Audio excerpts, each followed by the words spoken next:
सदा सर्वदा देव सन्निध आहे, कृपाळूपणे अल्पधारिष्ठ पाहे.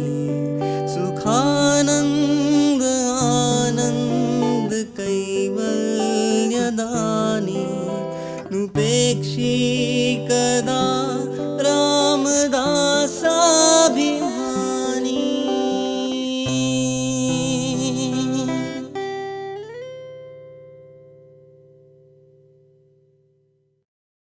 जय जय रघुवीर समर्थ.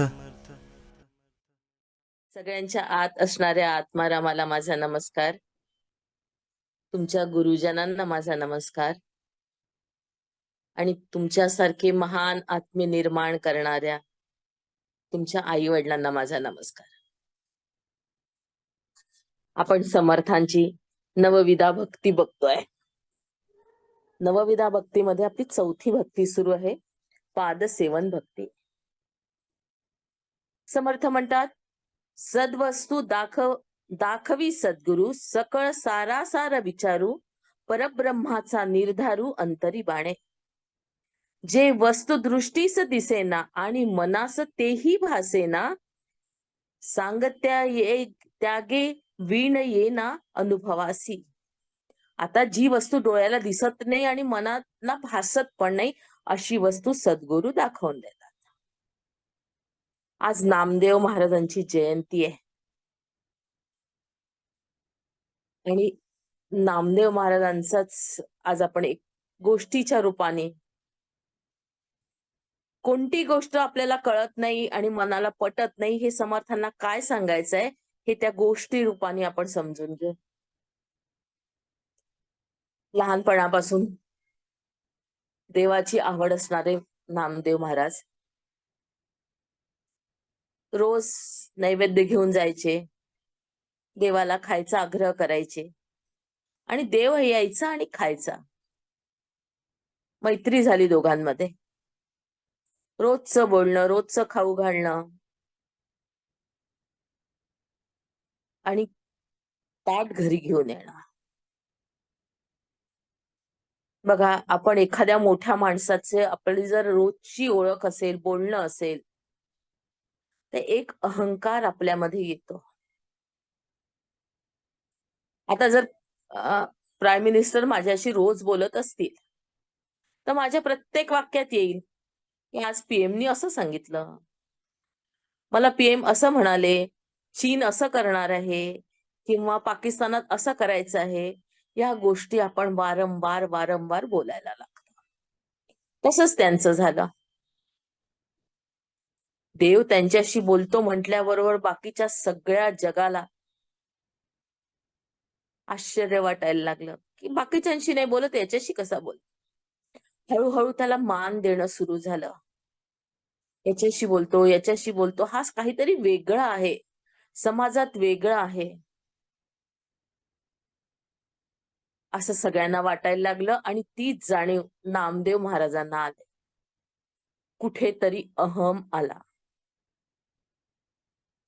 एक दिवस सगळ्या संतांचा मेळा पंढरीत जमला. सगळे संत होते. ज्ञानोबा होते, निवृत्तीनाथ होते, मुक्ताई होती, सोखोबा होते, गोरोबा होते, त्यांच्या बायका होत्या, सगळे सगळे होते. देवाशी नामदेव बोलतात म्हणून निवृत्तीनाथांनी त्यांना वाकून नमस्कार केला. सगळे सारख्या वयाचे, असेल एखाद दुसऱ्या वर्षाचं अंतर तर असू शकतं. त्यांचं पाहून ज्ञानेश्वर माऊलींनी पण वाकून नमस्कार केला. सोपान देवानी केला. मुक्ताई मात्र ढिम्म, उभीच्या उभी, काही केल्या करेना. नामदेव महाराजांना राग आला की सगळे संत मला नमस्कार करतात आहे आणि ही एवढीशी 8-9 वर्षाची बया ही मला नमस्कार करत नाही, धुसफूस व्हायला लागते. आपण मागच्या वेळा शिकलोय की मनातले आंदोलन बाहेर येतात, एकमेकांपर्यंत पोहोचतात. ती आंदोलन मुक्ताईपर्यंत त्यांची पोचली. अच्छा, याला काय स्वतःला ग्रेट समजतो का? महान आहे का?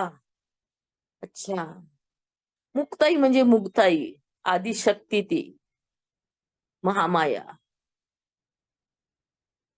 असं म्हणतात, कृष्णाच्या वेळेला कंसाने जी पहिली मुलगी आपटली होती ना, यशोदेची, ती म्हणजे मुक्ताई आहे. वीज, ती मुक्ताई आहे. मुक्ताबाई लहान असून देखील या तिन्ही भावंडांची आई होती. तिचे ज्ञान या तिघांपेक्षा काही कमी नव्हतं. आई म्हटल्यावर परिपक्वता आली, अशी ही मुक्ताई. तिने ओळखलं की याला अहंकार आहे आणि हा एका छोट्याशा गोष्टीत अडकून पडलेला आहे. याचा देव फक्त आणि फक्त विठ्ठलात आहे आणि तेही त्या पांडुरंगाच्या मंदिरातल्या त्या मूर्तीत. तिने हे सगळं जाणलं. मग आपण मागच्या वेळा एक अभंग पाहिला होता, कुंभारा सारखा गुरु नाही रे जगात, वरी मारतो धपाटे आता आधाराचा हात. मग धपाटा तर मारलाच पाहिजे ना, सरळ तर केलंच पाहिजे ना. आणि या संतांचं एकमेकांवर अतिशय प्रेम असतं. एकमेकांवर असतं, आपल्यावरही असतं. आपल्यालाही ते धपाटे मारतच असतात, पण मार्गावर चुकू नये म्हणून. घोड्याला जसं नेताना मागून टोचल्या जातं, फटका मारल्या जातो, हत्तीला टोचल्या जातं, घोड्याला फटका मारतात, तसे आपल्यालाही बसतच असतात. मुक्ताईने जाणलं. मग आता काय करायचं? तर गोरोबा काकाच्या हातात एक काडी होती. ती म्हणाली, काका हे काय आहे? म्हणाले, बेटा ही काडी आहे, आम्ही मडके कच्चे आहेत की पक्के आहेत हे पाहण्यासाठी हिचा उपयोग करतो. काका आपले डोके म्हणजे पण मडकेच आहे ना? म्हणाले, हो बेटा, आपले डोके म्हणजे मडकेच आहे. मग बघा बरं, कोणतं मडकं कच्चं आणि कोणतं मडकं पक्क. आपलं डोकं पहिले समोर घे. त्याच्यावर गोरोबा काकांनी काडी आपटली. म्हणाले, पक्क आहे. ज्ञानेश्वराच्या डोक्यावर आपटली, सोखोबाच्या डोक्यावर आपटली. सगळे सगळे संत तिथे जितके काही होते त्या लाईनीत, सगळ्यांच्या डोक्यावर काडी आपटत गेले. आता पाळी आली नामदेव महाराजांची. काडी आपटण्याच्या आधीच नामदेव महाराज म्हणाले, काय ऐकता तुम्ही? काय मस्ती सुरू आहे? त्या एवढ्याशा मुलीचं ऐकून मला मारताय? चिडून गेले. मुक्ताईला तेवढाच प्रसंग हवा होता. ती म्हणाली, मडकं कच्चं आहे. गोरोबा काका म्हणाले, मडकं कच्चं आहे, आणि सगळे संत हसायला लागले. धुसफूस झाली आधीच अहंकार. धुसफूस झाले, तिथून उठून गेले आणि सरळ गेले विठ्ठलाच्या मंदिरात भांडायच्या याच्याने. विठ्ठला, तुला माहित आहे का आज काय झालं? विठ्ठल नेहमीसारखा बोलू लागला, काय झालं? ती एवढीशी पोरगी 9 वर्षाची, तिने मला म्हटलं की मडकं कच्चं आहे. तू माझ्याशी बोलतो आणि ती मला म्हणते की मडकं कच्चं आहे. अहंकार. रडायला यायला लागला. सगळे संत माझ्यावर हसले. हा आणखीन एक जखमेवर मीठ होतं. तिने तर म्हटलंच, ती तर जखम झालीच, पण सगळे संत हसले. हा त्या जखमेवर लावलेलं मीठ आणखीन आणखीन ती जखम भळभळत ठेवली होती. विठ्ठल म्हणाला, त्यात तिने काही चूक नाही म्हटलं. तूही तेच म्हणतोस, असं कसं? अरे नाम्या, ती खरं बोलतीये. तुला गुरु नाही ना, तुला मूळ ज्ञान देईल कोण? असं म्हणतो विठ्ठला. गुरु करणं भाग आहे, पण तू माझा गुरु आहे. विठ्ठल म्हणाला, मी गुरु नाही होऊ शकत. मी देव आहे. मार्गावरनं नेणारा गुरु, अंधार दूर करणारा गुरु. मी तो गुरु नाहीये. मग मला गुरु कुठे मिळेल? त्यांनी जागा सांगितली, दिशा सांगितली, गाव सांगितली आणि विठोबा खेचराकडे पाठवून दिलं. आले 2 दिवस 3 दिवस फिरून विठोबा खेचर एका महादेवाच्या मंदिरात झोपले होते. जीर्ण झालेली काया होती, खराब कपडे होते, महादेवाच्या पिंडीवर 2 पाय होते. मंदिर कुठे आहे? गावात आल्यावर विचारलं, कुठे आहे? विसोबा खेचर मला कुठे मिळते, कुठे मिळते? चौकशी केल्यावर कळलं की महादेवाच्या मंदिरात ते असतात सहसा, तिथे जा. आले महादेवाच्या मंदिरात. बघतात तर काय, एक म्हातारा पिंडीवर पाय ठेवून झोपलेला. त्यांना पहिलेच राग आला. म्हणाले, हे काय तुम्ही पिंडीवर पाय ठेवून झोपलात? देवावर असं कोणी पाय ठेवतं का? मला सांगा, विठोबा खेचर कुठे? विसोबा खेचरांना लक्षात आलं, रोग कोणता आहे, कुठली मात्रा दिली पाहिजे, ताबडतोब ओळखतात संत लोक. ते म्हणाले, बाळा, खूप म्हातारा झालो रे मी, मला माझे पाय पण उचलत नाही. असं करतोस का? खाली ठेवून देतोस का? मग मी तुझ्या प्रश्नाचं उत्तर देतो. नामदेव महाराज पुढे सरकले.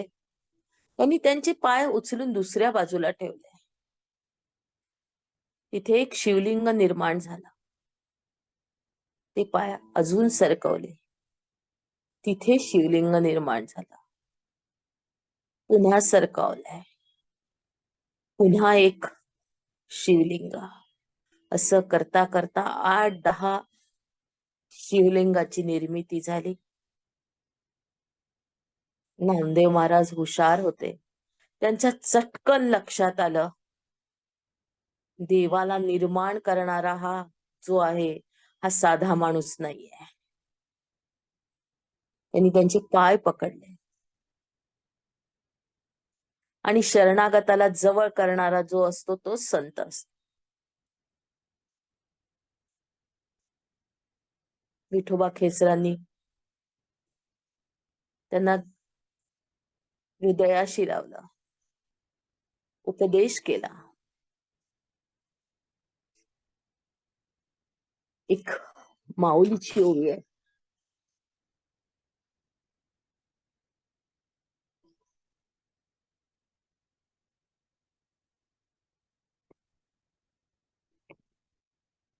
हीच गोष्ट माऊलीच्या ओवीतून आपण समजून घेऊया.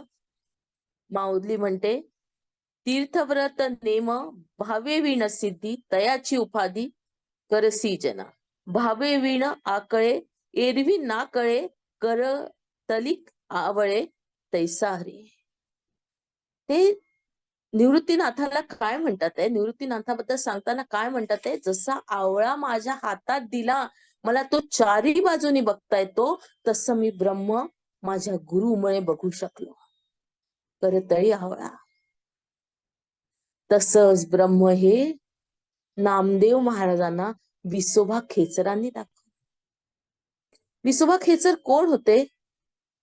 ते ज्ञानेश्वर माऊलींचे शिष्य होते. ते चारही भावंडांना जवळून जाणत होते, ओळखत होते, त्यांची कृपा त्यांच्यावर होती. पुढे नामदेव महाराजांचा अभंग आहे. हेची देवा पै मागत चरण सेवा अखंड. हेची देवा मागत चरण सेवा अखंडित. वास द्यावा पंढरी सदा संग हरिदासाचा.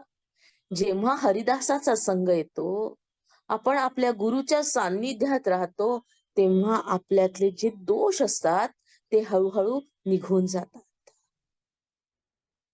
नुसते दोष असतात तेच जातात असं नाही, तर जी मूळ वस्तू आपण हरवून बसलेलो आहे, ज्याला ब्रह्म असं म्हटलं जातं, हम ब्रह्मास्मी म्हटलं जातं, मीच ते ब्रह्म आहे, हे मला असं सहजासहजी समजत नाही. त्याच्यासाठी मला गुरु असावा लागतो. आणि गुरु प्रत्येक वेळा कृपा करताना ओल्या मातीला आकार देत असतो. वरती धपाटे मारून त्याचा आकार सुधरवत असतो. एक एक दोष आपल्यातून काढून टाकतो. आणि ज्या वेळात एक सुंदर आकार निर्माण होतो, तेव्हा आपल्यासारखी करती तत्काळ नाही काळ वेळ, जरा काही आपल्यासारखं करून टाकतो. प्रति दुसरा महाराज म्हणजे आपल्या इतकीच उच्च पद आपल्या शिष्याला मिळवून देतो तो गुरु.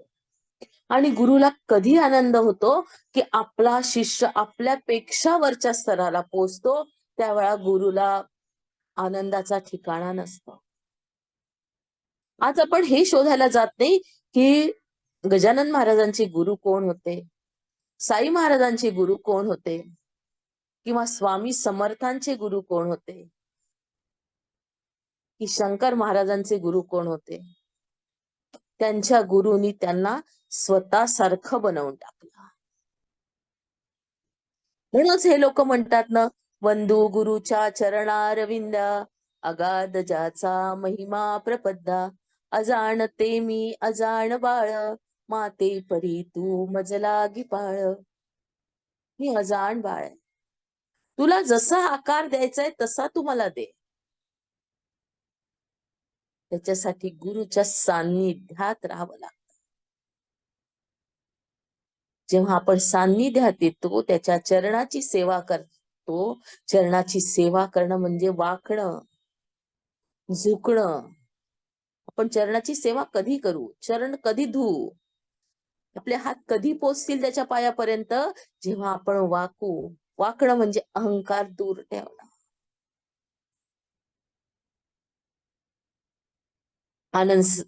रामानंद महाराज म्हणतात, गोंदवलेकर महाराजांचे जे शिष्य आहेत, रामानंद महाराज त्यांचे शिष्य प्रल्हाद महाराज, अशी परंपरा आहे एक. तर त्यांना आनंद सागर महाराजांनी पहिल्यांदा महाराजांकडे नेलं. आनंद सागर महाराजांनी नेल्यावर त्यांना जेव्हा ते गोंदवलेकर महाराजांना बघतात आणि त्यांना महाराजांबद्दल काय वाटतं हे त्यांनी त्यांच्या एका अभंगात लिहून ठेवलंय. आनंद सागराचा धनी ब्रह्म चैतन्याची खाणी. आनंद सागराचा धनी ब्रह्म चैतन्याची खाणी, ते हे देखिले पाय महत भाग्याचा उदय. आनंद सागरांचे जे गुरु आहे, त्यांचे मी पाय जेव्हा बघितले, त्यांना मी जेव्हा बघितले, हे माझ्या आयुष्यातलं महत् भाग्य आहे. त्या गुरूंना मी बघितलं, त्या गुरूंच्या जवळ मी गेलो, नुसतं बघण्याने माझं भाग्य उदयास आलं. निर्गुणाला निर्गुणाची गुणा आले, मूळ माहेर भेटले. निर्गुण जे होतं ते सगुणात आलं. मला असं वाटलं माझं माहेर भेटलं. कारण हे माहेर शब्द का वापरला इथे? माहेर आपण कुठून जन्म घेतो? आईच्या उदरातून जन्म घेतो. त्यांना काय वाटलं, जसं मला माझं माहेर भेटलं. आता हे माहेर म्हणजे आपण जिथून जन्म घेतला तो. आपण कुठून जन्म घेतला? आपण निराकारातून जन्म घेतला. पहिले आपण निराकारच होतो. पण आपल्याला एक इच्छा निर्माण झाली, की हे संसार कसा आहे? मला बघायचंय, मला अनुभव घ्यायचा आहे. आणि म्हणून आपण मोठं धाडस करून या पृथ्वी तलावावर आलो. आपण सगळे अनुभव घेतले. आपण झाडांचा घेतला, दगडाचा घेतला, नदीचा घेतला. सगळे सगळे अनुभव घेत घेत घेत घेत आपण ह्या मनुष्य देहापर्यंत आलो. मग जेव्हा आपल्याला समोरची व्यक्ती निर्गुण निराकाराची मूर्ती दिसते, तेव्हा ते आपलं माहेरच झालं. कारण आपली उत्पत्ती ही त्या निर्गुण निराकारातून झालेली असते. ब्रह्मानंदाचे जीवन, सनकादिकांचे जे ध्यान, सकळ तीर्थे पायापाशी चारी मुक्ती ज्याच्या दासी. गुरुचं वर्णन आहे. सकळ तीर्थ, बाकी तीर्थाला जावंच लागत. आपला गुरु आपल्याला सगळ्या तीर्थाचं पुण्य मिळवून देतो. फक्त आपली श्रद्धा आवश्यक आहे. ती नसली तर काहीच नाही. चारी मुक्ती, आपण चारी मुक्ती याच्या आधी बघितल्या आहेत. सलोकता, समीपता, स्वरूपता, सायुज्यता. चारी मुक्ती देण्याचं सामर्थ्य गुरूंच्या चरणाशी आहे. पांडुरंग हृदयी भरला, भक्तासाठी जो उरला. रामानंद महाराजांचं नाव पांडुरंग होतं. केवढी त्या गुरुची थोरवी, केवढा तो गुरु. म्हणूनच नामदेव महाराज म्हणतात, पाय सेवावे सेवावे, सद्गुरूचे प्रेम अभावे. पायाची सेवा करा. पायाची सेवा करा म्हणजे दास्यत्व पत्करा. झुकून जा. त्याचा विचार करा मनानी, शरीराने, वाणीनी, बुद्धीनी, चित्ताने. सगळी ठिकाणी सद्गुरूला भरून घ्या. पाय सेवावे सेवावे, सद्गुरूचे प्रेम भावे, सदा राहावे आनंदात, तरीच चिंतन पावत. एवढा मोठा मंत्र सांगून टाकलाय बघा या ओळीत. ज्यांना सद्गुरू नको होता ते म्हणतात आहे, पहिले सेवावे सेवावे, पाय सेवावे सेवावे, सद्गुरूचे प्रेम भावे. मनात प्रेम पाहिजे. प्रेमाशिवाय काहीच नाही. प्रेमाने सेवा करायची आहे. जेव्हा प्रेम हृदयात दाटतं, आपण हृदय चक्रावर येतो. एक एक चक्र पार करत करत करत हृदय चक्रावर जेव्हा आपण येतो, तेव्हा आपल्या हृदयातलं प्रेम आजूबाजूला देखील वाहू लागतं. आपल्या औरातून बाहेर सगळीकडे पसरतं. आणि त्यावेळेला आपण आनंदात असतो. सदा राहावे आनंदात, तरीच चिंतन फावत. मग अशा आनंदात आपल्या मनात एक एक विचार उमलू लागतो. जशी कळी उमलावी तसंच एकेका विचाराला गती मिळते. तो विचार वर येतो.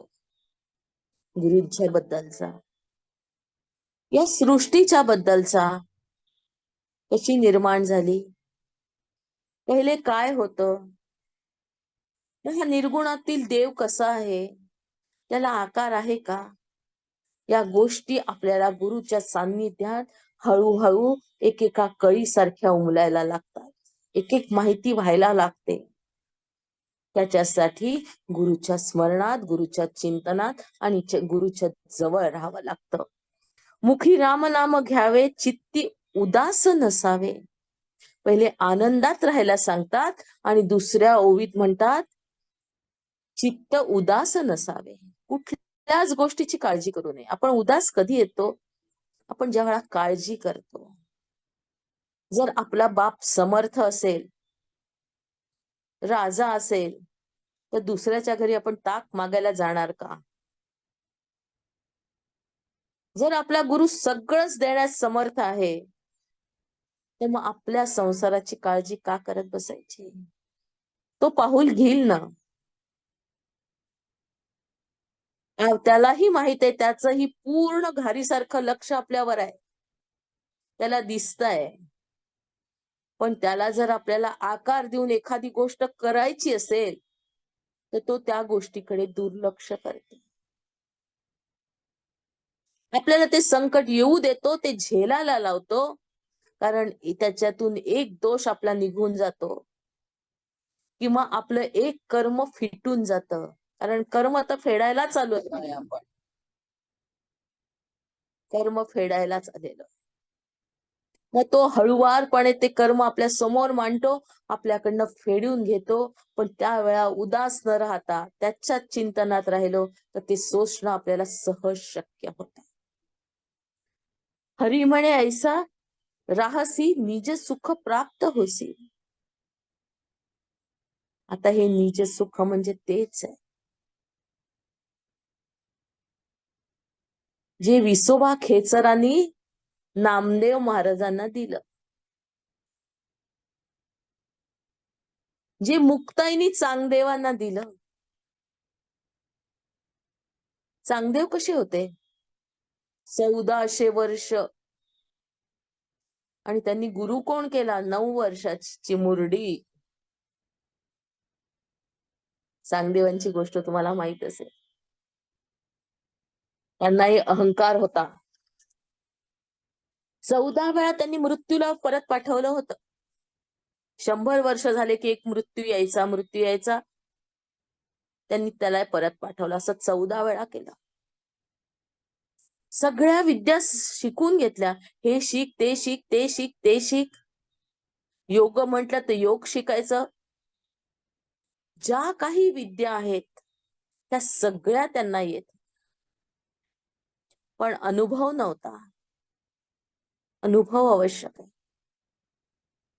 त्यांना त्यांच्या शिष्याकडनं कळलं की काही लहान लहान मुलं आहेत 4. त्यांनी रेड्याच्या मुखातून वेद बोलवला. उत्सुकता निर्माण झाली. कोण असेल? आपण भेटायला गेलं पाहिजे. हे मुलं तर माझ्यापर्यंत येणार नाही. मी एवढा मोठा तपस्वी, 1400 वर्ष आजपर्यंत कोणी जगलं नाही. मी 14 वेळा मृत्यूला बाहेर पाठवलं. मग यांनी मला भेटायला यायला पाहिजे. मुलं तर येत नाहीये. मग एक पत्र लिहायला घेतलं. त्या पत्रावर लिहिलं. काय लिहायचं? आशीर्वाद लिहायचं की साष्टांग नमस्कार लिहायचा? पडले विचारात. माझ्यापेक्षा श्रेष्ठ की माझ्यापेक्षा कनिष्ठ? हा विचार खूपदा अनेक लोकांच्या मनात असतो. त्यांच्याही मनात होता.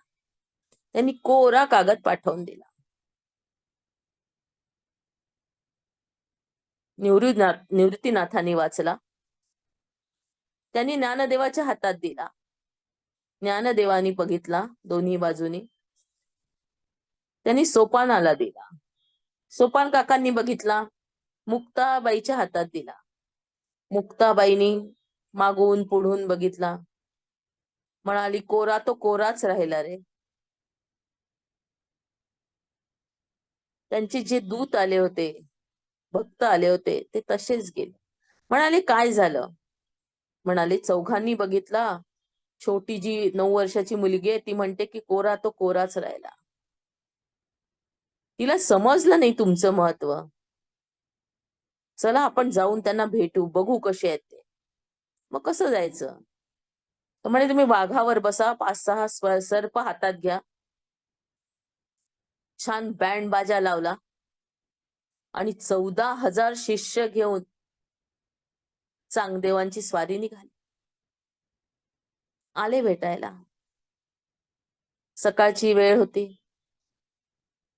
छोटीशी भिंत होती घरासमोर. चौघही भाऊ दात घासत ते भिंतीवर बसले होते. निरोप आला. चांगदेव आले. दिसायला सुंदर होते चांगदेव. तरुण दिसायचे. मुक्ताई म्हणाली, ज्ञानोबा दादा, आपल्याला समोर गेलं पाहिजे, एवढा मोठा ऋषी येऊन राहिला, चला आपण समोर जाऊ.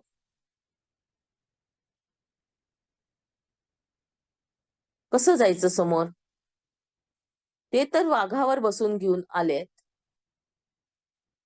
ते म्हणे आपण या भिंतीवरच बसून जाऊया. मुक्ताबाईच्या आज्ञा. बसले भिंतीवर. निघाली भिंत. सांगदेवानी पाहिलं. सांगदेव धावत आले. 3 भावांना सोडून दिलं. मुक्ताईच्या पायावर डोकं ठेवलं. त्यांनी आपला गुरु मुक्ताईला केलेला आहे 9 वर्षाच्या चिमुरडीला. महामाया आहेस तू, जगत जननी आहे. मी महामाया आहे ना, मग मला बळी दे. तुझ्या एका शिष्याचा बळी दे. गोष्ट पसरली. आपली पाळी येईल असं पाहून सगळे शिष्य पळून गेले. आपल्या कोणालाच मरायची इच्छा नसते, बळी जायची इच्छा नसते, सगळेजण पळून गेले. आणि मुक्ताई, सांगदेव मुक्ताईकडे आले, म्हणाले सगळे शिष्य पळून गेले. मुक्ताईने कशाचा बळी घेतला? त्यांना कशाचा अहंकार होता? की मी सापावर राज्य करू शकतो, मी वाघावर राज्य करू शकतो, माझ्या जवळ 14,000 भक्त आहेत, साधक आहेत. मुक्ताईंनी त्यांच्या अहंकाराचा बळी घेतला आणि त्यांच्या जवळ जे ब्रह्म नव्हतं, ते पाहू शकत नव्हते, त्याचा उपदेश केला, त्यांच्याकडनं साधना करून. असं हे ब्रह्म जे आपण इतर कोणी आपल्याला दाखवू शकत नाही. समर्थांची ती ओवी आहे, जे वस्तू दिसेना आणि मनास तेही भासेना, सांगत्या गे वीण येना अनुभवासी. ते अनुभवानी दाखवण्याचं सामर्थ्य या 2 गोष्टीतून आपल्याला समर्थ. गुरु आपल्याला काय देऊ शकतात? आणि त्याच्यासाठी गुरुच्या जवळ जावं लागतं. आणि पायाची सेवा त्याच्यासाठीच करावी लागते की ज्यामुळे आपला अहंकार जातो. आपण जेव्हा मंदिर झाडतो, आश्रम झाडतो, पडेल ते काम करतो, गुरुगृही. श्रीकृष्णाला देखील लाकडं फोडावेच लागले, लाकडाची मोळी करून आणावीच लागली सांदीपनीच्या आश्रमात. त्याच्याशिवाय देव पण येत नाही, त्याच्याशिवाय ह्या गोष्टी समजत नाही. याच्यासाठी पादसेवन भक्ती आवश्यक आहे. थांबूया, ध्यानाला सुरुवात करू.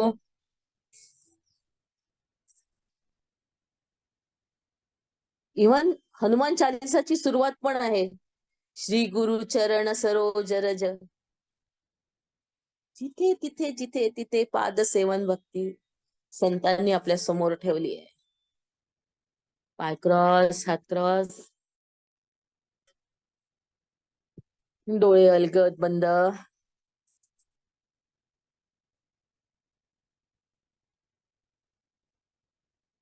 काल सगळ्यांचे मला असं वाटतं उजव्या पायाचे बोट भरून झाले असतील.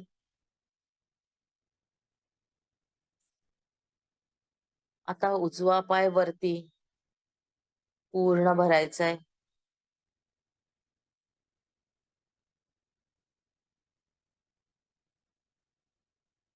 आपल्याला पूर्ण शरीर भरून काढायचंय.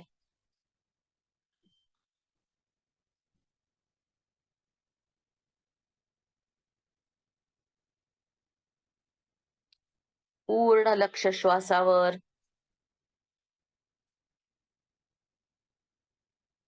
येणारा श्वास, जाणारा श्वास.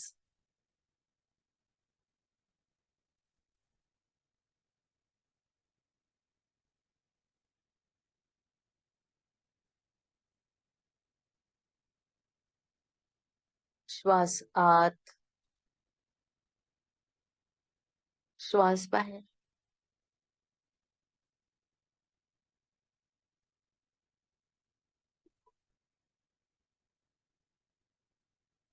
श्वास आत,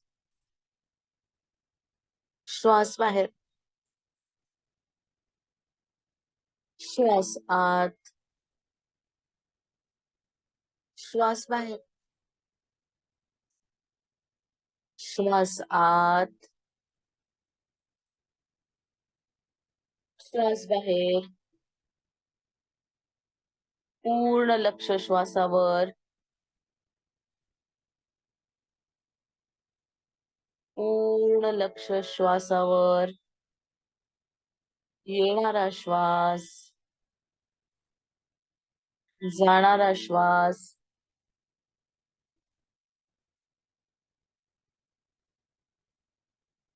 श्वास आत,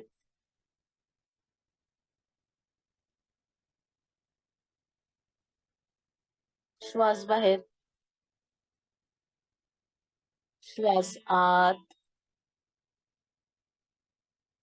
श्वास बाहेर. स्थिर व्हा. श्वासावर स्थिर.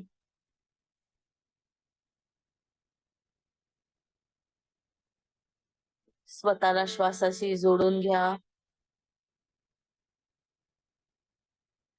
श्वासावर स्वार होऊन शरीरात प्रवेश.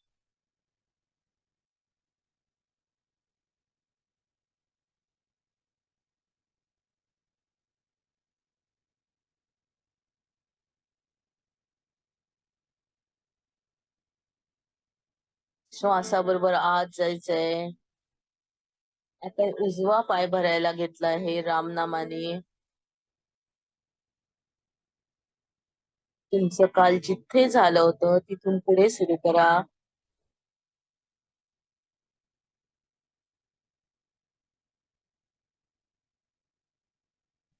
पुन्हा वर यायचंय. श्वास घ्यायचाय. श्वासाबरोबर आत जायचं. वर यायचं. श्वास घ्यायचा. पुन्हा आत जायचं. बाहेर यायचं. श्वास आत. राम आत. श्वास बाहेर. आळस बाहेर. श्वास आत. उत्साह आत. श्वास बाहेर. शरीरातले रोग बाहेर. श्वास आत. सुख, समाधान, आनंद आत. श्वास बाहेर. दुःख, दारिद्रता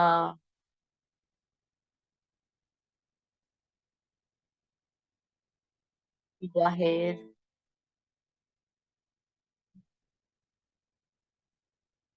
श्वास आत. पॉझिटिव्ह विचार आत. श्वास बाहेर. निगेटिव्ह विचार बाहेर.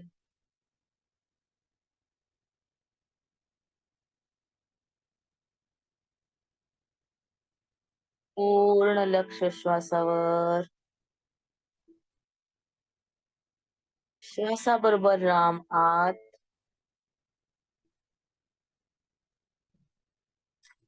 श्वास आत. राम आत. श्वास आत. श्वास बाहेर. राम